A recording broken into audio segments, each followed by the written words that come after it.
Hi guys, Permission to Breathe, January 13th, so Permission to Breathe Day 13. Today should be 13 minutes of conscious breathing. This is my small challenge for myself from the 1st of January to the 31st of January, starting with 1 minute on the 1st, building up to 31 minutes of conscious breathing on the 31st of January. I'm Kelly Davis, NLP practitioner, timeline therapist, hypnotherapist, and life and business coach. As you can see behind me, if you have a look at the previous videos, so I'm in new premises as of today.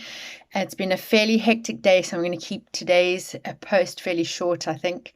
It's more of just a check-in to see how people are doing. I have a couple of questions in my mind about a few things, so I'm going to leave you with some questions today more than anything else that I'd like you to go and ponder. So the body already has bacteria and viruses that are part of its natural makeup, and we live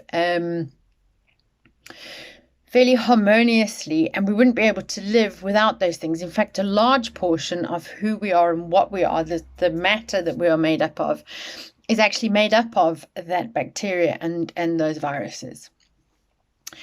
It is not in a virus's nature to kill off its host. In fact, the whole point of a virus staying strong is that it doesn't kill off its host and that it remains alive. So it occurred to me today, and it really is just something that I thought was thought-provoking, is that instead of fighting, consciously or unconsciously, we always say we've got to fight disease, fight illness. It's always about fighting, fighting, fighting. If we caught a virus, or if we were to become ill, to talk to that illness, I'm talking about in your mind, or you can speak out loud to it. I don't mind how you do it. But for me, for the way that I thought about it was that if I consciously spoke to that illness and asked it to show me what it needed to show me so that I could learn how better to look after myself, perhaps that there was something that I wasn't doing. What would the lesson be from me having caught that particular virus or illness? And could I learn from it enough that myself and that illness or virus could either live harmoniously? For instance, like with cancer, is it possible we all have cancer in our body, so could we ask the cancer to show us what was necessary in order for us to then live harmoniously with the cancer rather than it attacking our bodies? And what is it that it is trying to show us? Rather than taking this very aggressive negative approach of having to fight something or be angry with something, because I think in that itself it creates an anger and an aggression against something. And if it has become part of your body, or it is somehow part of your cells, that you perhaps wouldn't want to take such an aggressive approach. And I'm not a doctor. I'm not speaking from any great knowledge with regards to this, but in terms of logical sense, I'm wondering how many illnesses, viruses, various different things, the human being would be better able to cope with or recover from or deal with if we took a more positive, more integrated approach, that it was in our life form, and therefore how could we better learn to live with it, and what could we learn in the process?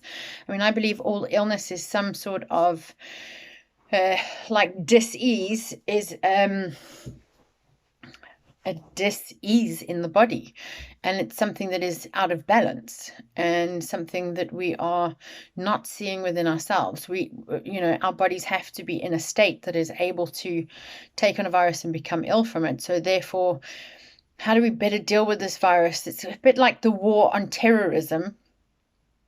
As soon as we declared a war on terrorism, suddenly terrorists were popping up everywhere, and suddenly everybody was petrified about terrorism, and it creates this huge fear and all this anger and aggression, and we're all against each other. What happens if we took a more integrative approach and a more positive approach to disease?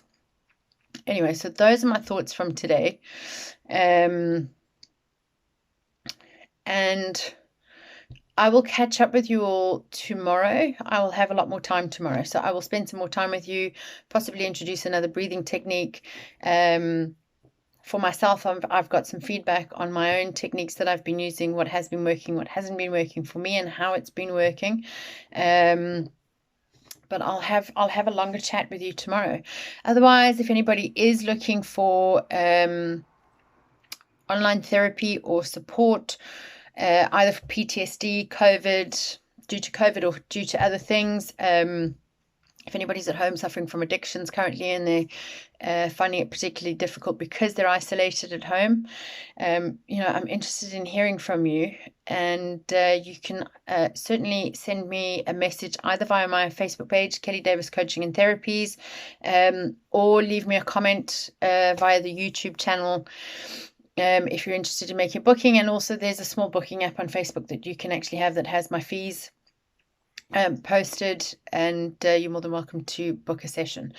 Otherwise, guys, tomorrow will be day 14, and I look forward to seeing you tomorrow. In the meantime, I hope day 13's gone great, and I'll chat to you tomorrow. Cheers. Bye.